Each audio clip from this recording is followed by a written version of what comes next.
A big night. Analysis of the latest round of Democratic primaries as Joe Biden wins 4 states and takes a major step towards being the party's nominee for president. Battle plan. The Trump administration debates measures to help combat the coronavirus outbreak in the United States. We're at the White House. Vatican reform. A look at the new office that may be coming to the Holy See. And a thirst for good. Pope Francis has a message for those who think they could never be loved by God. On EWTN News Nightly for Wednesday, March 11, 2020.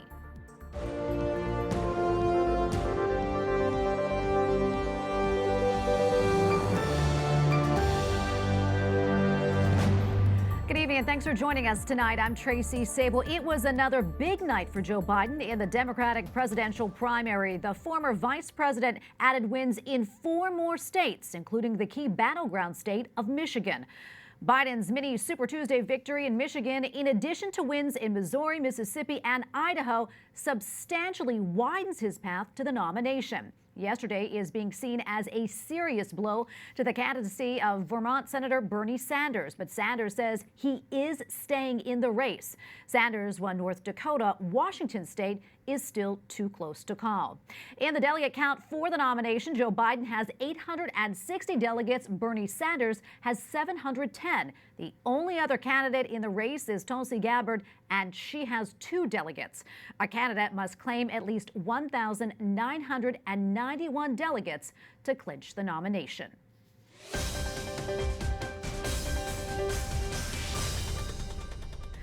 Philip Crowther, international affiliate reporter for the Associated Press, joins us now. Philip, good to see you. So Joe Biden's momentum continues to grow with the victory there in Michigan. What do you think helped him win? Well, you used the most important word there, momentum. That is what Joe Biden, the former vice president, has had on his side for 2 weeks now, and he carries it on into the next contests next Tuesday already, when the likes of Ohio, Illinois, and Florida will be going to the polls. Why has he got that momentum? Well, first of all, because he came out of South Carolina with that emphatic victory. That then translated into a whole slew of victories on Super Tuesday, and that has continued on to here, to Michigan, with a pretty handsome victory for Joe Biden here. And of course, he can come out of this last Tuesday with 4 victories out of 6 altogether. Remember also, when it comes to momentum, Joe Biden has so much support from former Democratic candidates on his side. Just the night before the primary here in Michigan, he had on stage here in Detroit with him the likes of Senator Cory Booker and Senator Kamala Harris, who just a few months ago were on the debate stage with him, debating him. They are now in Joe Biden's camp. So you could really see that strength that the former vice president has right now, and it's translating into votes. 4 years ago, Michigan helped to propel Bernie Sanders' candidacy. What happened this time around?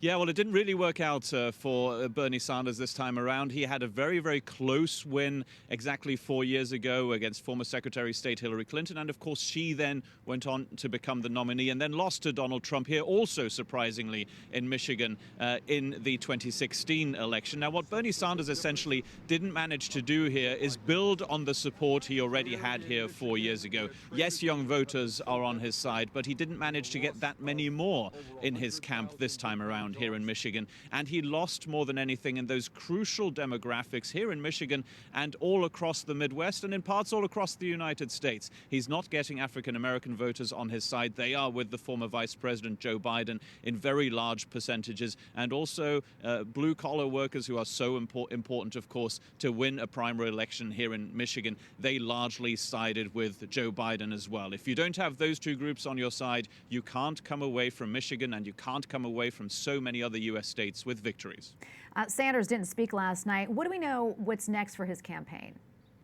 Yeah, well, he's saying that he's taking things one event at a time. Now, that's more than anything because his event in Cleveland in Ohio, again, that is one of the states that will be voting next week, was postponed because of the coronavirus outbreak. We tend to hear from Bernie Sanders on election nights, but this time around, this Tuesday, there really wasn't much for him to discuss. He won the caucuses in North Dakota, and that was pretty much it. He really was working hard on trying to win Michigan Michigan again, as he did 4 years ago, and it was a pretty big defeat for him here. So I think chances are, more than anything, Bernie Sanders simply didn't feel like talking about what was a pretty bad night for him in this election cycle. Well, Philip, speaking of the coronavirus, how are the concerns of the virus affecting the campaign trail, and what changes are the candidates making?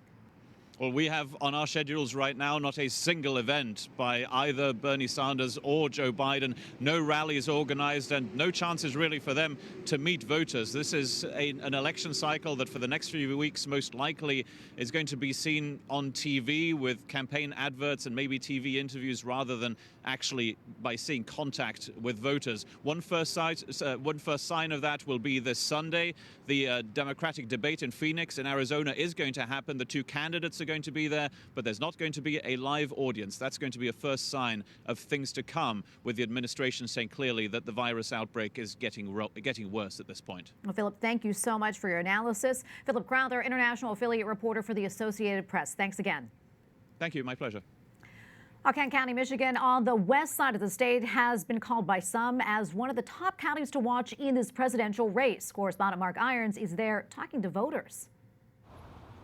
Tracy, Bernie Sanders was not able to replicate the success he had in Kent County during the 2016 primary. Now, I spoke with people in the county seat here in Grand Rapids. It's a historic political town, and today they're saying they're already gearing up for a Trump versus Biden matchup.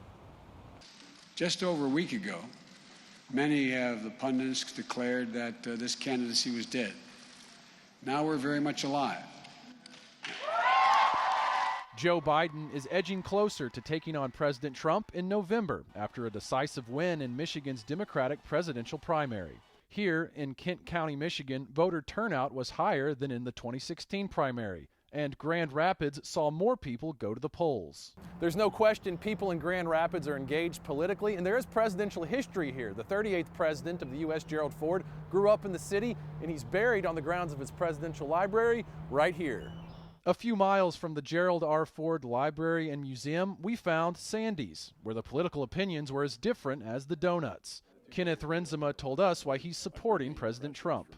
Abortion is a big one. Second Amendment is a big one. Even religious freedom under the First Amendment is a big one for me. One table over, we met Norman Tubbs, who's backing Joe Biden. I think he shows great empathy. He shows genuineness. He's experienced. Across from Tubbs at this breakfast table of retirees, Laurie Gummery, an undecided voter. She did not cast a ballot yesterday. Which is unusual for me. I just having a real hard time. I'm struggling with it.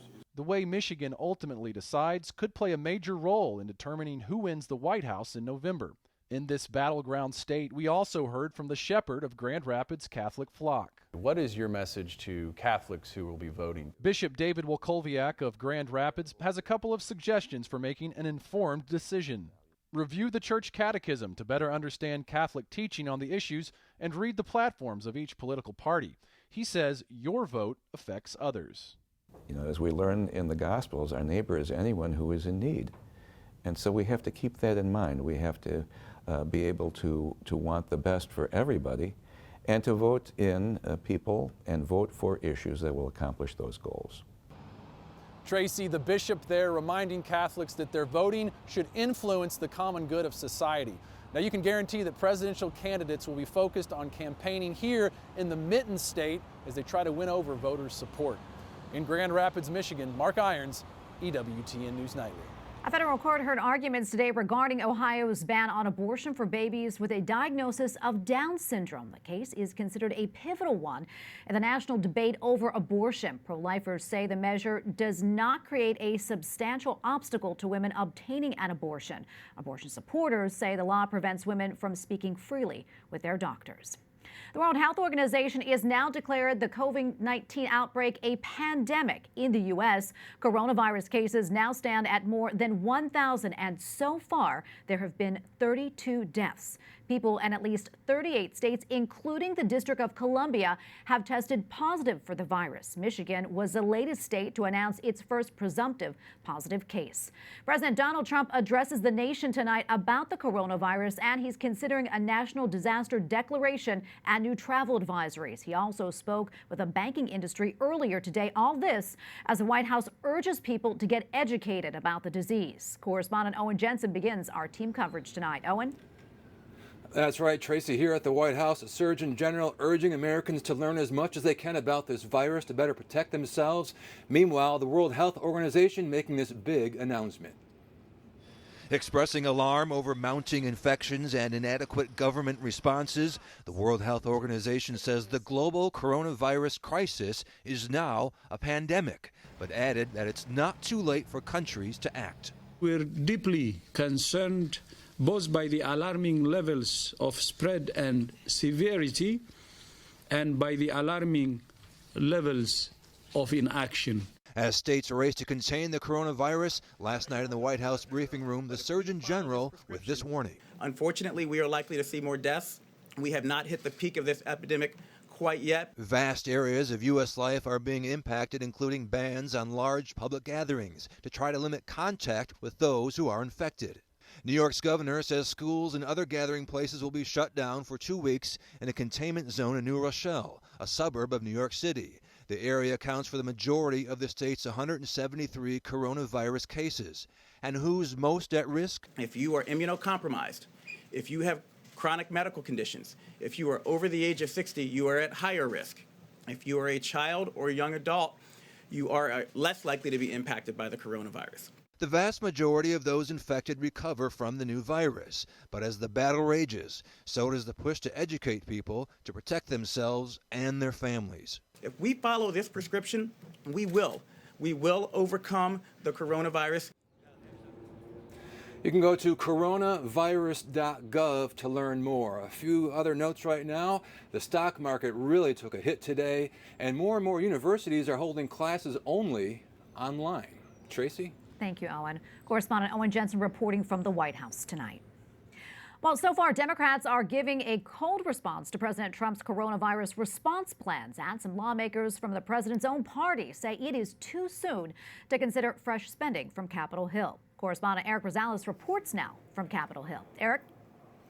Well, Tracy, health experts testifying on Capitol Hill today say that this is a very serious problem and steps must be taken in order to contain it. Meanwhile, lawmakers on both sides, they continue with the political mudslinging. Each side is criticizing the other for politicizing this health threat.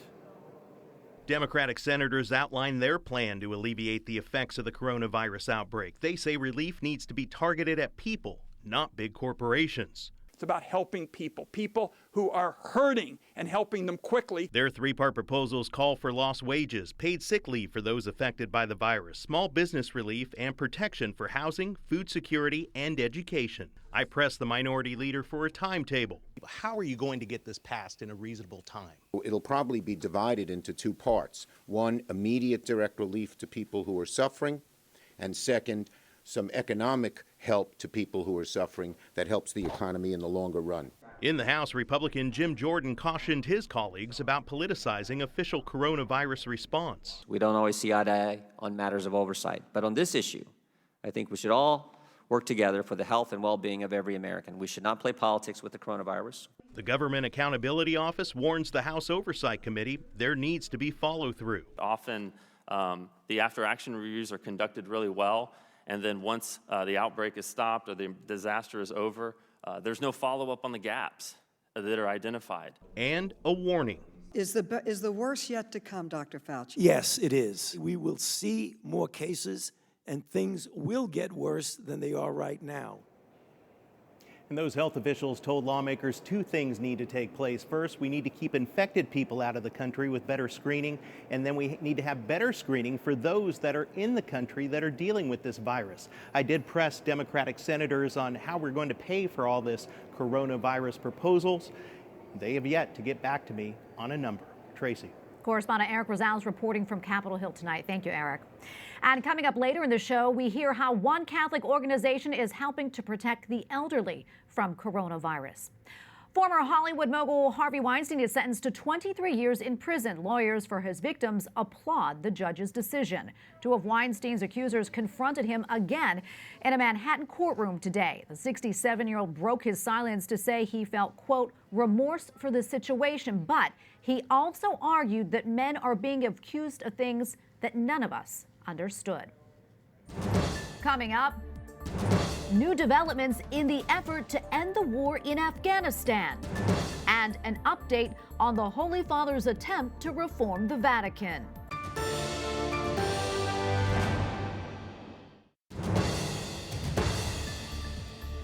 Negotiations towards ending the war in Afghanistan are a step closer after Afghanistan's president says that he will release 1,500 Taliban prisoners.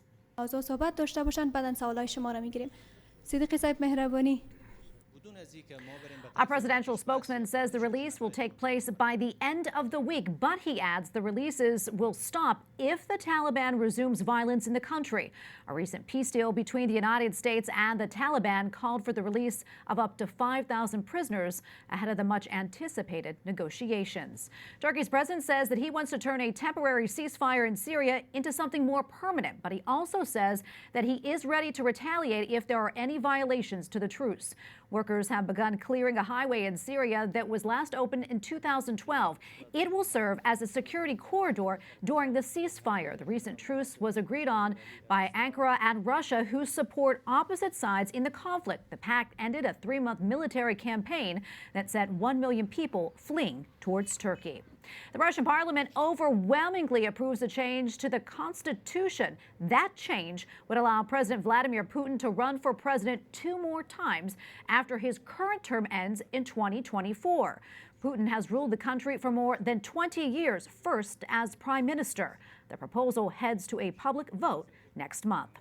A Catholic cardinal in Sri Lanka says there are many unanswered questions regarding the deadly bombings on Easter Sunday last year. Cardinal Malcolm Ranjith is threatening to lead public protests if the government fails to produce a credible report on the attacks. St. Sebastian Church, north of the capital of Colombo, was one of 2 Catholic churches targeted in the strikes. 259 people were killed and more than 500 others were injured. An Islamic group is believed to have been responsible for the suicide bombings. The Vatican proposes a new human resources department within the Secretariat of State. The establishment of the office, which will be called the General Directorate for Personnel, was announced last week. The Vatican says that it is not officially created until Pope Francis issues a decree forming the new office. Andrea Gagliarducci, Vatican analyst for EWTN News, joins us now from Rome. Thank you so much for being with us, Andrea. So what is the reason for this office and how will it help to reform the Vatican? Well, you know, the reason for the Curia reform in general was a better harmonization among the organization of many departments, many offices. The Secretariat of State already had an office for the personnel of staff office within the first section, that is the section for general affairs. Now, this new office that is going to be supposedly to be established is an office that will oversee not just the administration of the Holy See and of the Vatican per se, but also all the related administration, which includes the Institute for Religious Works, the so-called Vatican Bank, but also the fabrics that are this organization around the cathedrals in order to keep the cathedral works and renovation ongoing, and other related organization. It's a way to have a centralized organization within the Holy See that is not scattered in many departments as it was before. Do you know why the statement was released if the decision had not been made yet? Well, this is kind of a sort of mystery, but I guess that the reform is ongoing, and so there are still discussions ongoing. Obviously, when the release was issued, when the release was delivered, it was obvious that there was an approval. It was obvious that the Secretary of State knew that because nothing passes through the Holy See press office without the consent of the Secretary of State. Likely, Pope Francis was spun of some new issues, some other issues that he wanted to think about, and that's why they had this sort of setback. They said, let's wait, the Pope will issue a motu proprio. Actually, a motu proprio, that is a papal document, a spontaneous papal document, will not be needed for this kind of office because it's just an announcement of a previous office that was already set in the Secretary of State. But perhaps the Pope wants to ponder things better. Are there any concerns in this possible new office?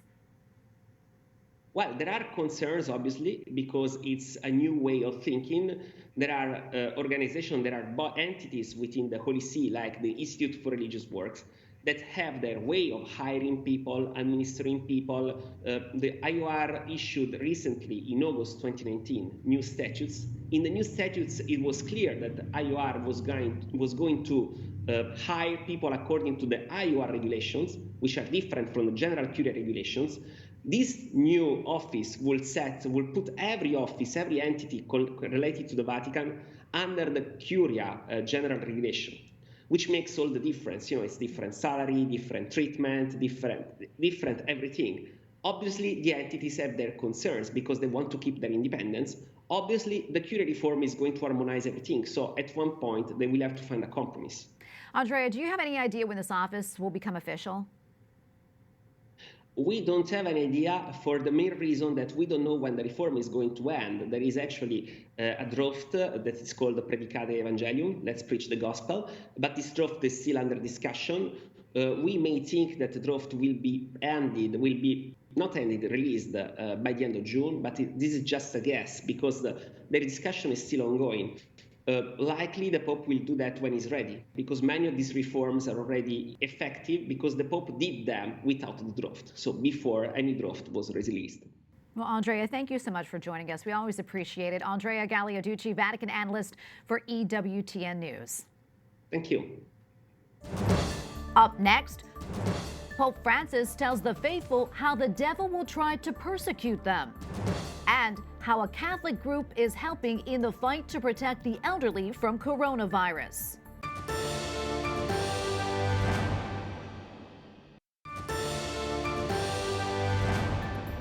E oggi, in modo speciale, vorrei pregare per I carcerati. Pope Francis says he is praying in a special way for those in prison. At his morning mass today, the Holy Father added the devil tempts us in two ways: seduction of worldly things and destruction of the person. Pope Francis says every human being has a thirst for God. Ma c'è sempre la sete della verità e del bene. The Holy Father says those longing for the Lord includes people who think their sins mean God will never love them. He also says Christ is the water that brings life to the dust of humanity. Pope Francis held his weekly talk with pilgrims at the Vatican over the internet due to precautions from the coronavirus outbreak. As we've mentioned, the coronavirus is now a global pandemic striking the elderly particularly hard. For charitable organizations who serve this vulnerable population, it is vital to maintain that support without interruption. Joining me now by Skype is Aileen McShea Tinney. She is the Division Director of Senior Services for Catholic Charities of Baltimore. Aileen, welcome to the show. We appreciate it. Thank you for having me and for covering this topic. Well, Aileen, the coronavirus has changed daily life for a lot of us. Tell us how it's impacted your organization and the services that you provide. Well, we have 2,000 older adults living with us, either in skilled nursing, assisted living, or in apartment communities. And then we serve other older adults who come in for services or who we reach at home. And so it's been a lot, really, mostly education and communication, keeping people from panicking, but also making sure there's not complacency, because we all need to step up and make sure we're doing what we need to do and make sure people aren't isolated. Yeah, absolutely. What's your advice to the elderly people that you serve? That they should, the CDC is saying stay home as much as possible. And so for the rest of us, we have to look around us and see who those people are that probably need a little help in order to be able to stay home. So access to food and supplies that they may need your help to be able to stay home alone for some time. Yeah, and then technology is helpful to communicate so that they're not socially isolated. Yeah, and Aileen, I know that you're restricting volunteers to cut down on the risk, but how else can we help as Catholics? Well, one thing that's wonderful about St. Elizabeth's Nursing Center is it has a beautiful chapel, and it's really a place that people come from the assisted living and the apartments, and families come from the outside. And we did have to stem that traffic a little bit, and we will have to stem it more. But the pastoral care department here at St. Elizabeth is going out to the other locations, and we're using technology to bring in services to folks.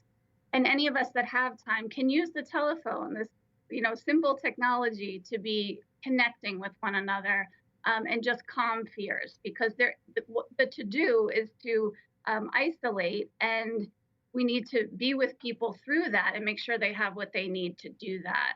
And then the skilled setting has a whole other set of work that we're doing to make sure people are well. But we're doing okay so far. We really appreciate the support and getting the word out. Absolutely, Aileen. Thank you so much for joining us. Thank you for what you do. Aileen McShea Tinney, Division Director of Senior Services for Catholic Charities of Baltimore. Thank you so much. And we thank you for watching tonight. For the entire EWTN News Nightly team, I'm Tracy Sable. We're back tomorrow with more news from a Catholic perspective. Good night and God bless.